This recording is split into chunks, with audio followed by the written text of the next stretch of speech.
The Zorith had crushed Earth's initial defenses and sent the message loud and clear to the rest of the galaxy. They were unstoppable. The Earth forces had put up a fight, but their strength was no match for the overwhelming power of the Zorith fleet. The alien empire had wiped out entire cities, leaving nothing but destruction behind. Their ships were massive, with weapons that could obliterate anything in their path. The Zorith were used to conquering worlds without resistance. They had never met a species like humanity before. At first, the Zorith believed that the humans would surrender quickly, as every other species they had conquered had. They thought they would demand Earth's submission and be met with a simple plea for mercy. Instead, they were met with defiance. The humans had refused to give in, and that only angered the Zorith. But that refusal to bow down was precisely the thing that would soon turn the tide of the war. While the Zorith were focused on their victories, the humans were not sitting idly by. Earth's leaders had witnessed the destruction firsthand, and they knew they couldn't win by brute force alone. They had to be clever. The Zorith were powerful, yes, but they were also arrogant. They underestimated Earth's ability to adapt and fight back. Over the next few weeks, Earth's forces began to regroup. What had once been a scattered resistance became a coordinated effort. Scientists and engineers worked tirelessly to create new technologies to fight the Zorith. The humans knew they couldn't defeat the Zorith in a head-on battle, but they didn't need to. They simply needed to outsmart them. The humans had something the Zorith didn't: a fierce desire to protect their home and an ability to think outside the box. At the same time, the Zorith, growing confident in their victories, began to make mistakes. Their commander, General Varkin, who had overseen the destruction of Earth's cities, became overconfident in his victories. The Zorith saw no need to rush. They believed the war was already won, so they focused on consolidating their control over Earth rather than pushing for a swift end to the conflict. The Zorith began to underestimate their opponents. They believed that nothing could stand in the way of their power, and this arrogance would prove to be their downfall. The Zorith thought that they could afford to relax. Their fleet was vast, and their soldiers were strong. They believed that Earth was broken, and that any remaining resistance would be quickly crushed. But they didn't count on the resolve of the human spirit. As the Zorith grew complacent, Earth's forces were quietly gathering strength. Every day, more people joined the fight, eager to defend their world from the alien invaders. The Zorith had ignored the most powerful weapon humanity had: its determination. General Varkin, seated in his command center aboard the Zorith flagship, watched as his fleet moved further into Earth's orbit. The humans were weak, he thought. There was no way they could stop him now. His victory was inevitable. He smiled to himself, thinking about the galactic acclaim he would receive once Earth was fully under Zorith control. He imagined the other empires looking up to him as a hero, admiring his success. But what Varkin failed to realize was that the humans had no intention of letting him win so easily. Back on Earth, the resistance had begun to strike back. It started small, sabotaging supply lines, ambushing Zorith patrols, and freeing small groups of prisoners.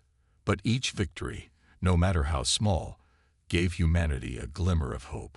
The people of Earth were beginning to believe that they could win this war. The Zorith may have been powerful, but they weren't invincible. And as the humans fought back, the Zorith's confidence began to waver.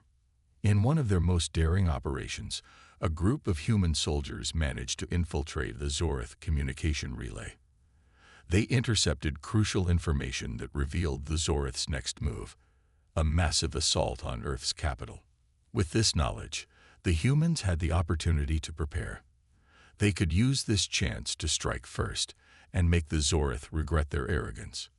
As the Zorith fleet approached Earth's capital, General Varkin felt a sense of satisfaction. This was it, the final victory. The humans would have no choice but to surrender after this assault. But what he didn't know was that humanity had set a trap. They had already moved their forces into position, ready to strike at the heart of the Zorith fleet. The humans had learned how to use the Zorith's overconfidence against them. The battle for Earth's capital was about to begin, but this time, the humans had the upper hand. The Zorith may have feared nothing, but they were about to find out what it meant to underestimate Earth's will to survive. The first wave of Zorith ships entered the atmosphere, their guns ready to unleash destruction. They were confident that nothing could stop them, but as they descended closer to the surface, they encountered something unexpected. Earth's defenses had been reinforced, and new weapons had been secretly developed in the shadows of the resistance. As the Zorith launched their assault, they were hit with unexpected resistance. Their weapons, designed to decimate cities, failed to penetrate the newly developed human shields. The humans had anticipated the attack and were ready for it. Zorith ships were taken down, and the once unstoppable invaders found themselves in a fight for their lives. General Varkin, watching from his flagship, could hardly believe his eyes. How was this possible?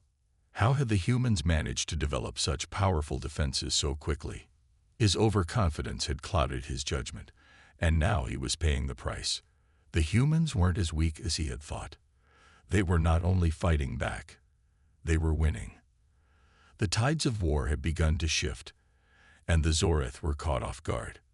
They had thought they were the masters of the galaxy, but they had underestimated the resilience of a species fighting for its survival. As the battle raged on, Varkin realized the mistake he had made. The Zorith had always been able to conquer planets easily, but they had never faced an enemy like humanity. The Zorith had focused so much on their strength that they had forgotten the most important lesson in war. It wasn't always about power. It was about the will to fight, and humanity's will to survive was stronger than any weapon the Zorith had.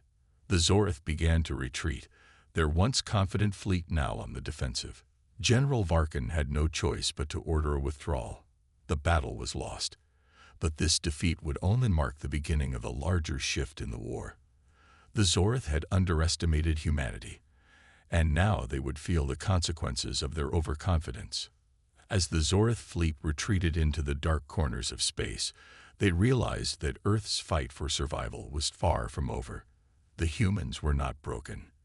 They were not defeated. And with every small victory, Earth's resistance grew stronger, more determined to show the galaxy that they had underestimated. The Zorith had never encountered anything like what they faced now. Their fleet, vast and powerful, had been caught off guard. They had thought that the humans were nothing more than an easy target, weak and unprepared. But Earth had surprised them. What they had considered a small and defenseless world had become the heart of a fierce resistance, one that had only grown stronger with every passing day.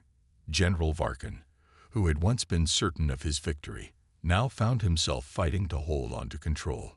The humans had managed to turn their own weakness into their greatest strength. They weren't going to defeat the Zorith in an open battle. They knew they couldn't, but they had learned how to outthink them, how to use the Zorith's overconfidence against them. Earth's leaders had quickly realized that they could never match the sheer power of the alien invaders, but they could play a game of patience.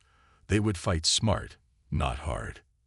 The surprise attack on the Zorith's capital fleet had sent a shockwave through the alien ranks. Earth's forces had been quiet, biding their time, waiting for the perfect moment to strike. They had taken the Zorith's arrogance and used it to their advantage. The Zorith had expected an easy conquest, not a world that would fight back every step of the way. But now, as their ships were being knocked out of orbit one by one, the Zorith realized they had made a fatal mistake. Varkin paced back and forth in his command center, his face tight with anger. He had believed that Earth would surrender after the initial onslaught. He had thought that their cities would burn, and the survivors would beg for mercy. Instead, humanity had refused to bow down. They had fought back, and now the Zorith were on the defensive. Varkin couldn't understand how this had happened. His fleet was supposed to be unbeatable. What had gone wrong? The human forces, despite being outgunned and outmanned, had found ways to exploit the weaknesses in the Zorith fleet. They had sabotaged supply lines, attacked fuel depots, and conducted guerrilla warfare in the shadows. It was a war of attrition, and it was slowly taking its toll on the Zorith. Their ships were becoming fewer, their supplies dwindling. The once invincible alien empire was showing cracks in its armor. But Varkan wasn't one to admit defeat easily. He was a warrior, and he had learned to never underestimate his enemies. Yet he couldn't shake the feeling that something was slipping through his grasp. Earth was proving to be much more resilient than he had ever imagined. He had watched as humanity's will to survive grew stronger, even as their cities were reduced to rubble. The humans had rallied behind their cause, and their resolve was something the Zorith had never seen before. The Zorith had made their move too quickly. They had attacked Earth without fully understanding the humans' capacity for adaptation and perseverance. It wasn't just about weapons or armies. It was about the heart of a species that would not surrender. General Varkan's frustration turned into rage. He couldn't allow his empire to be humiliated. He couldn't let the galaxy see that his forces had been outsmarted by a race of primitive humans. He gathered his top commanders for an emergency meeting, determined to formulate a plan that would turn the tide of the war. They couldn't afford another defeat. But as the meeting began, the room fell silent. "We underestimated them," Varkan said, his voice low and filled with anger. "These humans are not as weak as we thought. They've proven that they can fight back, and now they are pushing us to the brink." His commanders exchanged uneasy glances, the weight of their failure hanging in the air. The general took a deep breath before continuing. "We will regroup," he said firmly. "We will not be defeated by these insects. We will crush their resistance and show them the true power of the Zorith. But first, we need to understand their strategies. We need to learn how they fight, how they think." Varkan's plan was to hit back harder, to unleash the full might of the Zorith military. They would use everything they had to wipe out the resistance once and for all. But in his pursuit of victory, he had forgotten one crucial thing: humanity's adaptability. Meanwhile, back on Earth, the resistance was thriving. It was a race against time. Every day that the humans held on was another day they could prepare for the next Zorith assault. They knew that they could never match the Zorith's firepower, but they didn't need to. They had learned to fight smart, using the enemy's mistakes against them. A small group of human strategists had cracked the Zorith's encryption systems, allowing them to intercept key communications between the Zorith commanders. This information was crucial. It allowed Earth's leaders to predict the Zorith's next move and prepare their defenses accordingly. It was a game of cat and mouse, and the humans were proving to be the smarter players. The humans didn't have the luxury of time. They had to move quickly. Every attack, every ambush, had to count. But with each victory, they grew bolder, more confident, and as they began to strike at the heart of the Zorith's supply chains, the aliens started to feel the pressure. The Zorith were used to dominating, to taking what they wanted with little resistance. But humanity was showing them that their empire could be challenged. Their own sense of superiority was beginning to unravel. In the midst of all this, Earth's civilians remained hopeful. Despite the ongoing conflict, they believed in the possibility of victory. The war had become something more than a battle for survival. It was a fight for their way of life, for their freedom. And they would stop at nothing to protect it. As the days passed, the Zorith began to realize that their initial confidence was their greatest weakness. They had thought they could conquer Earth without a fight. But now, as their fleet began to retreat, they knew that they were up against something they had never faced before, a species that would never give up, no matter the cost. It was no longer just a war for survival. It was a war for humanity's place in the galaxy.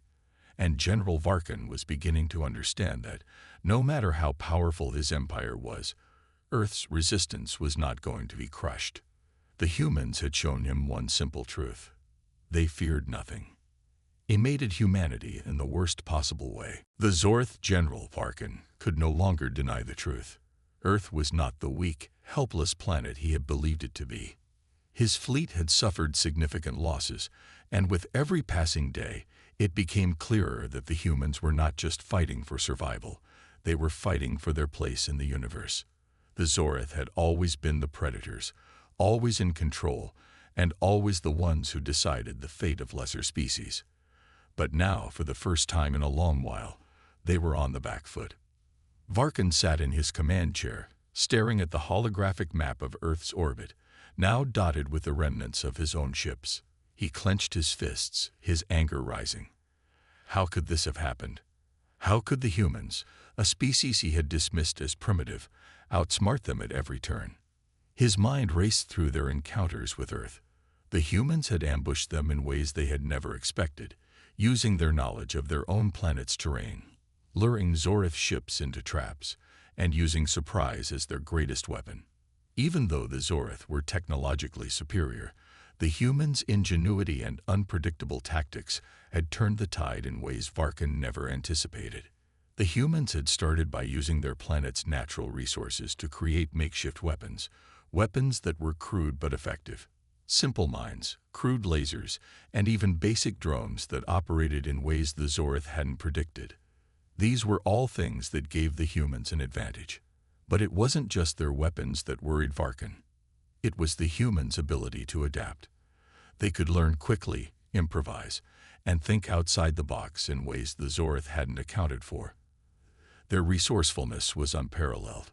As Varkin watched the news feeds of the battlefield, he noticed a strange pattern emerging. Earth was not only fighting back, they were gaining ground. They had managed to break through one of the Zorith's outer defense rings, a critical line of defense that had once seemed impenetrable. How was this possible? They had no chance of winning this war if they couldn't hold that line. "Commander Yelor," Varkin said, his voice sharp, "explain this." Yelor, his top advisor, stepped forward, eyes wide with uncertainty. "General, it's the humans. They're using our own tactics against us. They're learning, adapting faster than we expected. Every time we attack, they seem to have already predicted our move." Varkin slammed his fist down onto the console in front of him, the shock of the impact vibrating through the room. He had underestimated the humans. He had underestimated their determination. And now they were forcing the Zorith to fight a war they were unprepared for. "We cannot allow this to continue," Varkin said through gritted teeth. "We must crush them before their resistance grows too strong." But as the general issued his orders to rally the fleet for a counterattack, another transmission came through. It was an encrypted message, one that Varkin knew could only have come from Earth. He felt a knot form in his stomach. "What is this?" Varkin muttered as he pressed the button to decrypt the message. On the screen appeared the image of a human, a soldier, likely one of Earth's top strategists. His face was calm, almost serene, but the words that followed were anything but. "We know you, Zorith," the soldier's voice said, steady and unafraid. "You're not invincible. We know your tactics, your weaknesses, and we know how to defeat you. You will leave our world, or we will force you to." The transmission ended as abruptly as it had started. For a long moment, silence hung in the room. Varkin's heart raced. The audacity of this human. No fear, no hesitation. This wasn't just a message, it was a challenge. "Send a fleet to their capital," Varkin commanded. "We will show them the price of defiance." But even as he gave the order, a small voice at the back of his mind whispered doubts. Was this truly the enemy he had been taught to fear? The one he had expected to cower at the first sign of danger? These humans were not what he had thought, and that terrified him. Meanwhile, on Earth, humanity had already begun preparing for the Zorith's next move. They had learned that the aliens were not just powerful, they were predictable. The Zorith relied too much on their strength and intimidation, assuming that any species they attacked would immediately fall into submission. But the humans had proved them wrong. In Earth's underground command center, a group of strategists huddled around a table, analyzing every bit of information they could get their hands on. They had intercepted Zorith communications, hacked into their systems, and had even managed to predict their next assault. It wasn't perfect, but it was enough. The humans had learned to read between the lines, to find patterns in the chaos, and to use that knowledge against their alien invaders. One of the strategists, a young woman named Maria, looked up at the others with a sense of urgency. "They're coming," she said, her voice steady but filled with determination. "We've only got one shot at this." The plan was risky, but it was their best option. The humans were going to strike first. They would set a trap for the Zorith, luring them into an ambush that would force the invaders to retreat. It wasn't going to be easy. The Zorith would be expecting a fight, but they wouldn't expect the humans to know exactly where they would be. The humans had one advantage: the element of surprise, and they would use it to its fullest. As the battle began, both sides would fight not only with weapons but with their minds. The Zorith were used to overwhelming force. The humans were using intelligence, speed, and their ability to think outside the box. As the two sides clashed, it was clear that the war had taken a new turn. Earth had shown that it was no longer just a planet to conquer. It was a force to be reckoned with. And as the Zorith found themselves in the midst of a battle they never expected, General Varkin would come to realize something terrifying. The humans, the species they had dismissed as inferior, were fighting back and winning. As the battle between the Zorith and humanity continued, the tide of war began to shift. The Zorith had never expected such fierce resistance from Earth, but now they were caught in the middle of a war that was anything but ordinary. General Varkin, the proud and ruthless leader of the Zorith forces, watched helplessly as his fleet began to falter. In the vastness of space, the human ships moved with surprising precision. They weren't the most advanced in terms of firepower, but they had a secret weapon: their adaptability. Every time the Zorith attacked, the humans countered with strategies they had never anticipated. It was as if Earth was always one step ahead. "Prepare the counteroffensive," Varkin bellowed, his voice trembling with frustration. "We must crush them before they gain more ground." But as the Zorith moved to regroup and prepare for a decisive strike, something unexpected happened. A sudden and devastating transmission came through their communications network. The humans had hacked into their systems once again, sending out a message that shook the very core of Varkin's belief in their superiority. The image of a human commander appeared on the screen. She was calm, poised, and unafraid, but there was a sense of quiet confidence in her voice that sent a chill down Varkin's spine. "General Varkin," the human commander began, her tone steady and cold. "You've underestimated humanity, and you've made a grave mistake. Your forces have been dealt a severe blow, and if you continue this assault, we will show you just how far you've pushed us. The time for negotiations is over. This will be your final warning." The transmission ended abruptly, leaving the Zorith general in stunned silence. For a moment, he couldn't comprehend what he had just heard. The humans, the species he had once viewed as weak, had not only held their ground, they had fought back with unmatched determination. Worse, they had figured out their every move. "Impossible," Varkin muttered, shaking his head. "How can they know so much about us?" The answer came in the form of another transmission, this time from his top advisor, Yelor. His face was pale, and his eyes were filled with unease. "General," Yelor began, "I've been reviewing our intelligence. The humans, they've learned to predict our movements, our tactics. They're reading our signals and using them against us." Varkin's anger flared. He had never been one to tolerate failure, especially not from his trusted subordinates. "Are you telling me we've been outplayed by a species of insignificant primitives?" he demanded. Yelor hesitated, clearly uncomfortable, but continued. "It's worse than that, sir. They've adapted to our strategies faster than we can change ours, and we've lost more ships than I care to admit. They're not just defending their planet. They're outsmarting us at every turn." Varkin's mind raced. He had always believed that brute strength was enough to conquer any foe. The Zorith had never had to fight a war like this before, one where intelligence and cunning were just as important as firepower. They had underestimated Earth, and now they were paying the price. "Send a full fleet to the human stronghold," Varkin ordered, his voice thick with frustration.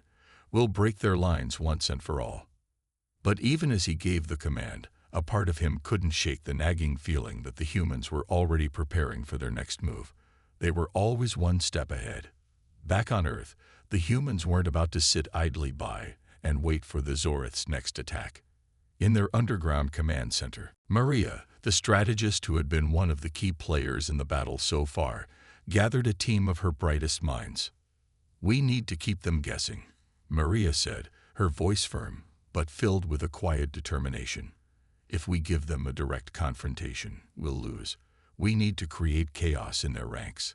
They think they've figured us out, but they're wrong. We're going to make sure they never know what's coming next." Her plan was simple, yet brilliant. The humans would use their knowledge of the Zorith's tactics to launch a series of unpredictable strikes.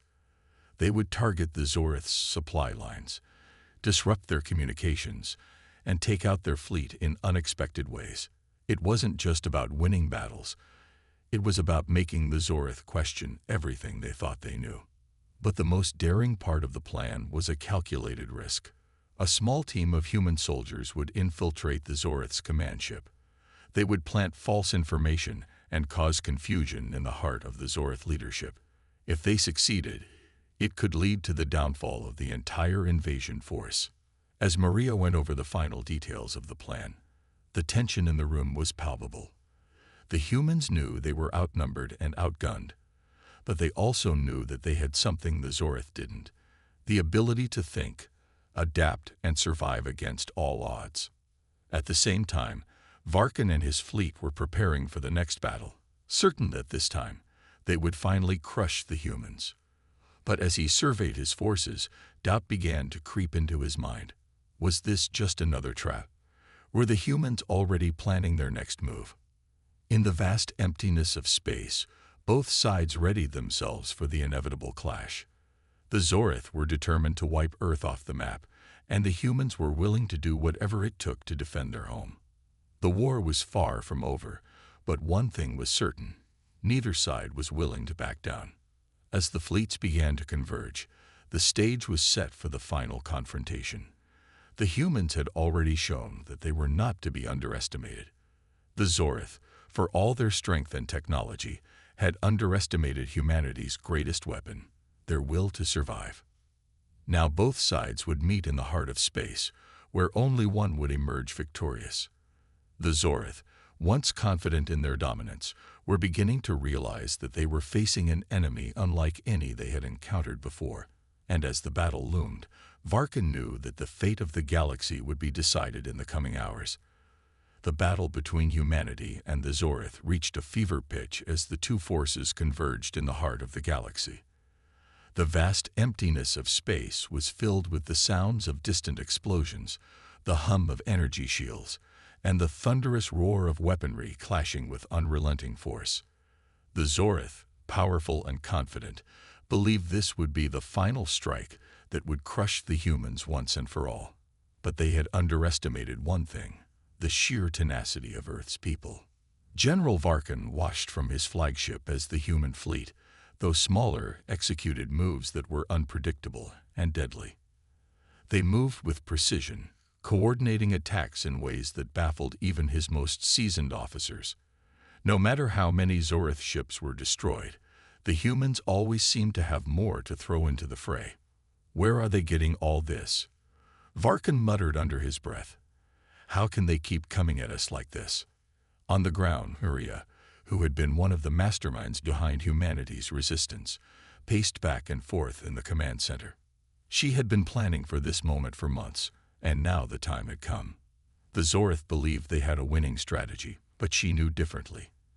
They were walking into the humans' trap. "We've turned the tide," Maria said to her team, who were watching the battle unfold on the large screen before them. "Now it's time to finish it."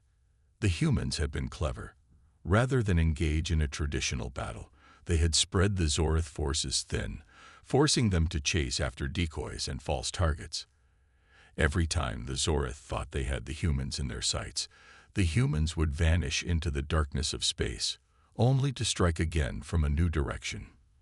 The Zorith had not seen this kind of warfare before, and it was wearing them down.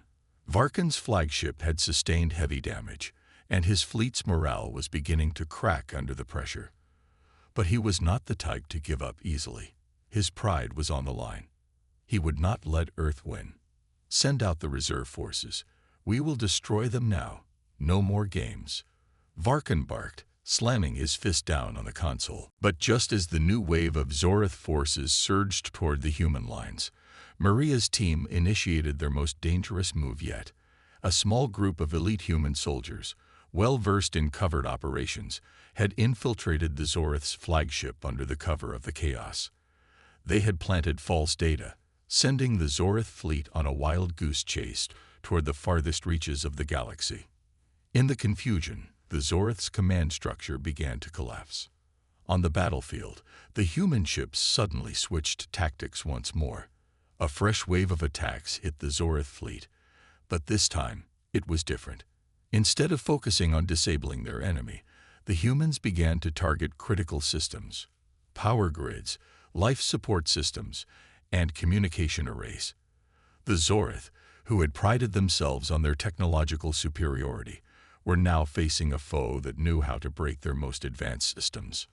Meanwhile, back in the command center, Maria and her team watched as the Zorith fleet, now scattered and disorganized, began to falter. The human fleet had inflicted heavy losses on the once unstoppable invaders, and Varkan's plans were crumbling under the weight of his own mistakes. "It's happening," one of the officers said. "They're panicking." But it was not yet over. General Varkan still had a trick up his sleeve. From the depths of his flagship, he unleashed a desperate final weapon. An experimental weapon that would cause massive damage to any ship within its range. It was a gamble, but he believed it was his only hope. The Zorith weapon activated, a terrifying beam of energy coursing toward the heart of the human fleet. It was powerful, almost too powerful to survive, but the humans had anticipated this move. Just moments before the weapon could fire, their fleet initiated a full retreat, drawing the Zorith into a trap of their own making. "We've got them," Maria said, as the final stages of the plan unfolded perfectly. They'd walked right into it. As the Zorith's weapon fired, it missed its target, striking the decoy ships instead. The real human fleet was hidden in the shadows, ready to strike at the perfect moment.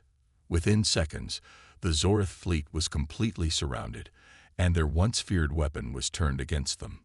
With no way to escape, Varkan watched in disbelief as his forces were systematically destroyed. He had underestimated humanity, and now it was too late. The humans had outsmarted him at every turn, and his empire was collapsing in on itself. In the chaos of the final battle, Maria and her team had one last surprise for the Zorith. A direct communication to Varkan himself. The message flickered on the screen of his flagship, the face of a human commander, Maria. "General Varkan," she said, her voice steady and unyielding. "You thought you could crush us. You thought you could take Earth with ease, but you've learned the hard way. Humanity may be small, but we are relentless. You've just experienced the strength of our will. Now, it's time for you to leave." The transmission cut out, but it was enough. Varkan realized that Earth had done what no one else had been able to do. They had fought back, not just with strength, but with cunning and, above all, with an unbreakable will to survive. The battle was over, and the Zorith had been defeated. The humans had shown the galaxy that no matter how powerful an enemy might seem, they could always be outsmarted. And in the silence that followed, the humans stood victorious, proving once again that they feared nothing, especially when they had everything to lose.